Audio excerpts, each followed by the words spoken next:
فاعوذ باللہ من الشیطان الرجیم بسم اللہ الرحمن الرحیم۔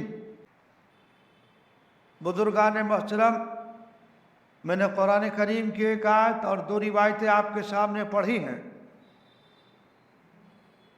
آیت اور روایت میں اللہ تبارک و تعالی اور رسول اللہ صلی اللہ علیہ وسلم نے جو بات ارشاد فرمائی اس کو اس مختصر وقت میں آپ تک پہنچانے کی کوشش کروں گا۔ دنیا میں بسنے والے تمام انسان کوئی ایسا نہیں جس سے کوئی غلطی سرزد نہ ہوتی ہو۔ چھوٹی یا بڑی غلطی ہر ایک سے سرزد ہوتی ہے۔ کوئی یہ دعویٰ نہیں کر سکتا ہے کہ میں بالکل صاف ستھرا پاک صاف ہوں، کسی قسم کی کوئی غلطی نہیں کرتا۔ صرف انبیاء علیہ السلام کی ذات تو معصوم ہے، صحابہ محفوظ ہے، باقی آگے اور کوئی یہ کہے کہ ہم سے کوئی گناہ نہیں ہوتا تو اس کا یہ دعویٰ صحیح نہیں ہوگا۔ اس لیے کہ رسول اللہ صلی اللہ علیہ وسلم نے ارشاد فرمایا کلکم خطاؤون، تمام کے تمام انسان خطا کار ہیں۔ ہر انسان سے کچھ نہ کچھ غلطی سرزد ہوتی ہے، بڑی نہ ہو چھوٹی ہوتی ہے لیکن ہوتی ضرور ہے۔ لیکن اگر غلطی سرزد ہو جائے تو اس کے تدارک کی صورت کیا ہے؟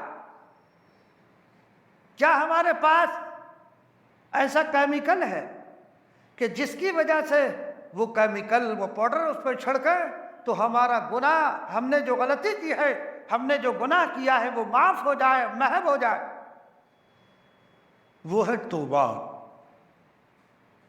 انسان جب غلطی کرتا ہے اور غلطی کرنے کے بعد وہ توبہ کر لے، اللہ تبارک و تعالیٰ اس کی توبہ کو معاف کر دیتا ہے۔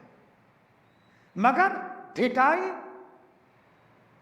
اس گناہ پر نہیں ہونا چاہیے۔ گناہ پر گناہ کیے جائے اور توبہ نہ کرے۔ علماء نے لکھا ہے کہ چھوٹا گناہ بھی اس کے اصرار کی وجہ سے بڑا بن جاتا ہے۔ اگر ایک گناہ کو اگرچہ صغیرہ ہے لیکن وہ مسلسل کیے جا رہا ہے تو وہ کیا بن جاتا ہے؟ بڑا بن جاتا ہے۔ تو اس لیے آدمی گناہ ہو جائے فوراً اللہ کی طرف متوجہ ہونا چاہیے۔ اولاً تو کوشش یہ ہونی چاہیے کہ ہم سے کوئی گناہ صادر نہ ہو، اور اگر ہو جائے تو خاص طور سے مومن کا قلب بے چین ہو جانا چاہیے کہ مجھ سے یہ گناہ اور یہ غلطی ہو گئی تو میں اللہ کی طرف متوجہ ہو جاؤں، اللہ کو منا لوں اور یہ گناہ میرے ذمے سے ختم ہو جائے۔ یہ مومن کی دل کی تڑپ اور اس کی کوشش ہونی چاہیے۔ ہم لوگوں کا ماجرا یہ ہے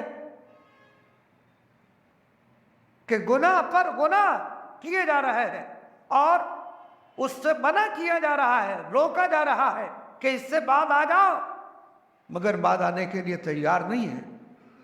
اور پھر جب اللہ تبارک و تعالیٰ کی طرف سے حالات آتے ہیں، خداوند قدوس جب حالات میں گھیرتا ہے تب روتا پھرتا ہے، اپنے اعمال کو نہیں دیکھتا، اپنی غلطیوں کی طرف اس کی نظر نہیں جاتی، یہ نہیں دیکھتا کہ میں اس پالنہار کی کتنی نافرمانی کر رہا ہوں جو مجھے سینکڑوں نعمتوں سے سرفراز کر رہا ہے، ادھر توجہ نہیں جاتی ہے۔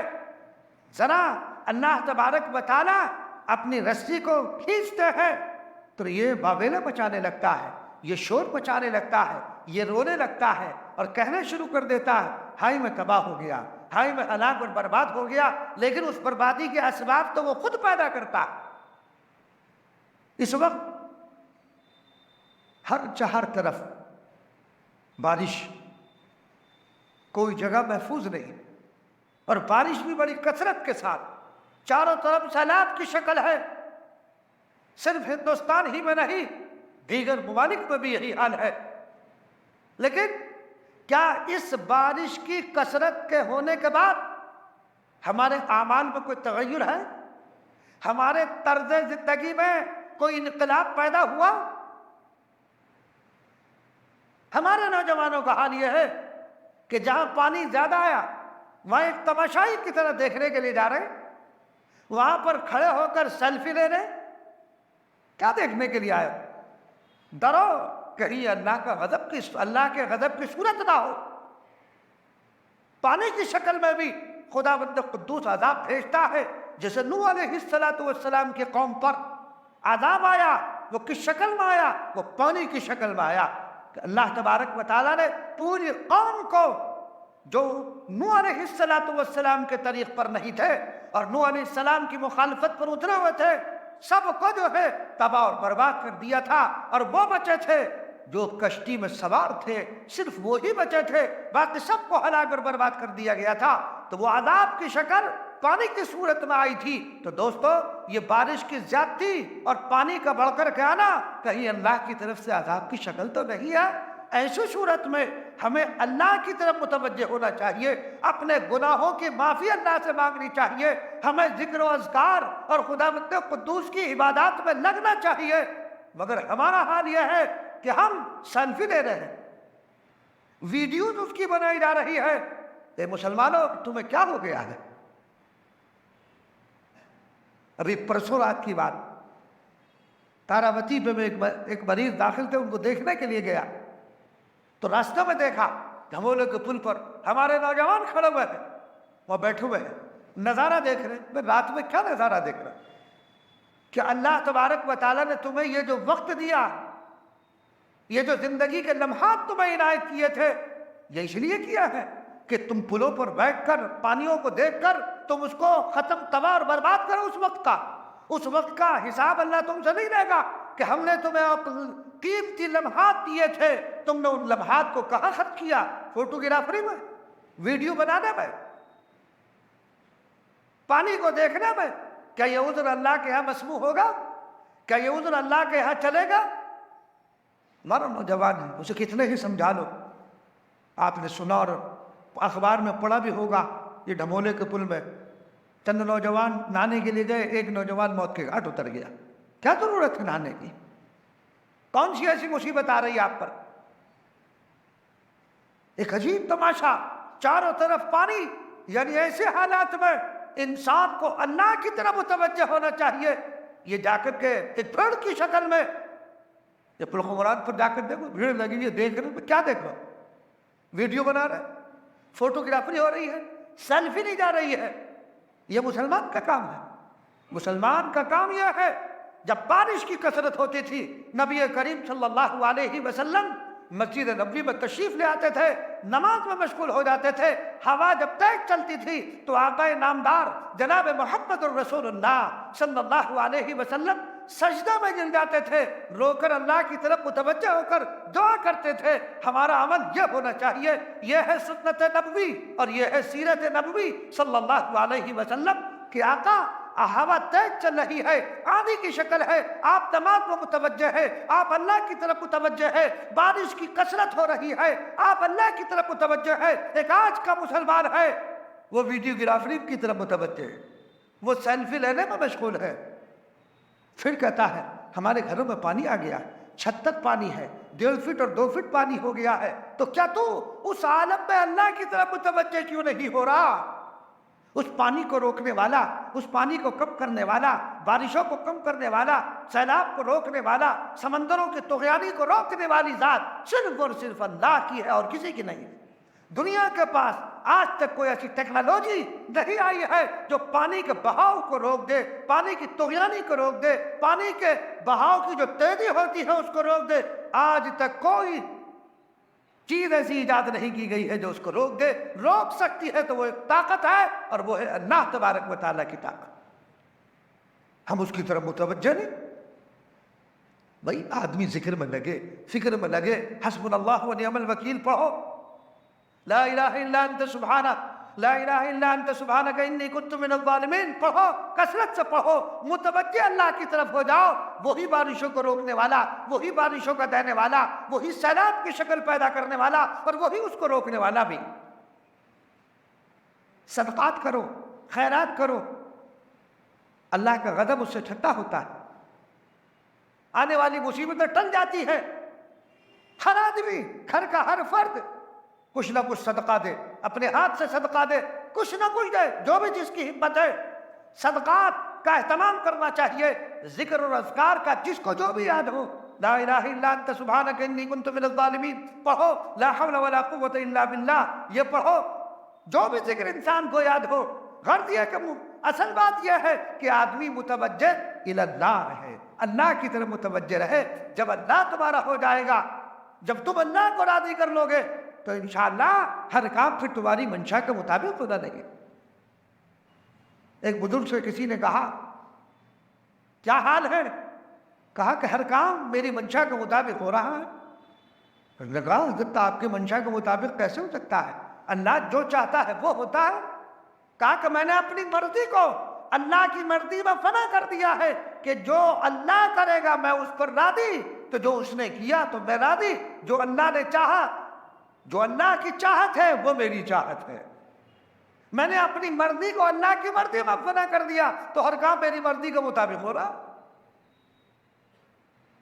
تو اس لیے دوستو ایسے حالات ہم اللہ کی طرف متوجہ ہو، نوافل پڑھو، ذکر و اذکار، قرآن کی تلاوت، اللہ کی طرف متوجہ ہو جانا چاہیے۔ گناہوں سے اجتناب ہونا چاہیے۔ جب گناہوں کی کثرت ہوتی ہے، معاشرے میں جب گناہ بڑھتے ہیں تو اللہ تبارک و تعالیٰ کا غضب پھر متوجہ ہوتا ہے۔ اللہ کی ناراضگی پھر سیلاب کی شکلوں میں، بارش کی شکلوں میں، پتھروں کی شکلوں میں، آگ کی بارش کی شکلوں میں، مختلف شکلوں میں پھر اس کا عذاب نازل ہوتا ہے۔ تو اس لیے ہمیں چاہیے کہ ہم گناہوں سے بچیں، گناہوں سے اجتناب کریں۔ اگر کوئی گناہ ہم سے سرزد ہو جائے فوراً اللہ کی طرف متوجہ ہو کر اپنے گناہ کی معافی چاہے۔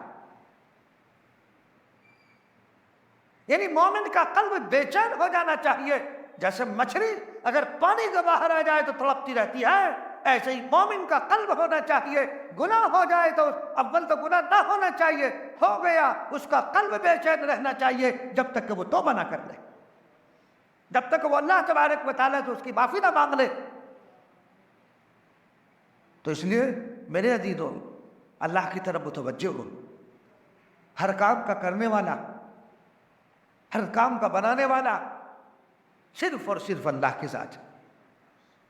جس دن تم اللہ کی طرف اخلاص کے ساتھ متوجہ ہوگے، انشاءاللہ ثم انشاءاللہ پھر اللہ کی نصرت بھی تمہارے ساتھ ہوگی، اللہ کی حمایت تمہارے ساتھ ہوگی، اللہ کی مدد تمہارے ساتھ ہوگی۔ کہتے صاحب دنیا میں اتنے کروڑوں مسلمان ہیں، جگہ جگہ مسلمانوں پر ظلم ہو رہا، انہیں کاٹا اور مارا جا رہا ہے، زبان پر غلط الفاظ آنے لگتے ہیں کہ اللہ دیکھ رہا ہے، ادھر سے کچھ نہیں ہو رہا۔ بھائی اللہ نے جو ذمہ داری ہمارے اوپر ڈالی ہے ہم اس کو پورا کیوں نہیں کر رہے؟ ہم اس پر آمادہ کیوں نہیں ہو رہے ہیں؟ ارے بھائی تم یہ چاہتے ہو کہ اللہ کی مدد اور اللہ کی نصرت ہمارے ساتھ شامل حال ہو، کیسے ہوگی؟ نمازیں تم نہیں پڑھ رہے، اور جو کبائر ہے اس سے تم نہیں بچ رہے، اللہ کی مدد کیسے آئے گی؟ اللہ کی نصرت اور حمایت اور مدد چاہتے ہو تو متوجہ ہو جاؤ اللہ کی طرف اور گناہوں کو چھوڑ دو۔ گناہ صغیرہ ہو یا کبیرہ ہو، چھوٹا گناہ ہو یا بڑا گناہ ہو، ہر گناہ سے الگ ہو جاؤ اور اللہ کی طرف متوجہ ہو جاؤ، اور پھر دیکھو نصرت خدا بندی کیسے تمہاری طرف متوجہ ہوتی ہے، کیسے اللہ کی مدد آتی ہے۔ کیا احد میں اللہ کی مدد نہیں آئی؟ بدر میں اللہ کی مدد نہیں آئی؟ غزوہ خندق میں اللہ کی مدد نہیں آئی صحابہ کے ساتھ؟ کیوں؟ صحابہ اللہ کی طرف متوجہ ہیں، گناہوں سے دور ہے، اللہ کی طرف متوجہ ہے، ہر کام میں ان کے اخلاص ہے۔ ہمارے ہر کام میں اخلاص کہاں ہے؟ ہم گناہوں سے کہاں بچ رہے ہیں؟ رات کی تنہائی جہاں ملتی ہے ہم موبائل پر لگ جاتے ہیں، ہماری پوری رات موبائل دیکھتے ہوئے اور اس کے اندر غلط سلط چیزیں دیکھتے ہوئے گزر جاتی ہے۔ ہمیں شرم نہیں آتی؟ ہم سوچتے ہیں کہ ہمیں کوئی دیکھ نہیں رہا ہے۔ اللہ کی ذات علیم اور سمیع اور بصیر ہے، وہ دیکھتا بھی ہے، سنتا بھی ہے، جانتا بھی ہے، تمہارے ہر عمل سے واقف ہے۔ تم کمرے کو بند کر کے گناہ کرو گے تو دنیا والوں سے تو اپنے آپ کو چھپا لیا، اللہ سے نہیں چھپا سکتے ہو۔ اللہ جیسے ہم کھلے میں ایک دوسرے کو دیکھتے ہیں، اللہ تبارک و تعالیٰ کی ذات اگر تم چھپا ہوا ہو تو وہ اسی طرح دیکھتی ہے جیسے ہم کھلے میں دیکھ رہے ہیں۔ اس سے بھی زیادہ بڑھ کر کے. تو ہم دنیا والوں سے چھپ کر تو کوئی کام کر سکتے ہیں, اللہ سے چھپ کر کوئی کام نہیں کر سکتا. بتا ایسی جگہ جہاں اللہ نہ دیکھ رہا. کوئی ایسی جگہ؟ کوئی ایسی جگہ نہیں ہے کہ جہاں خداوند قدوس دیکھ نہ رہا ہو. فرش پر جو چونٹی رینگتی ہے ہمیں اس کی آواز نہیں آتی ہے, ہم اس کی کھڑکھڑاہٹ کو نہیں سنتے. اس کے قدموں کے چلنے سے جو آواز پیدا ہوتی ہے اللہ اس کو بھی سن رہا ہے. تو اس لیے آج کا ہمارا نوجوان تنہائی میں بیٹھ کر یہ دیکھتا ہے, میں گندی فلمیں دیکھوں, گندے مناظر دیکھوں, مجھے کوئی نہیں دیکھ رہا ہے, میں الگ تھلگ ہوں. اللہ دیکھ رہا ہے. اللہ کو معلوم ہے تم اپنی آنکھیں کس جگہ استعمال کر رہے ہو, تم اپنا دماغ کہاں استعمال کر رہے ہو, تم اپنے قوت سامعہ کو کہاں کس جگہ پر استعمال کر رہے ہو. اللہ سب واقف ہے. تو اس لیے دوستو ان گناہوں سے بچو.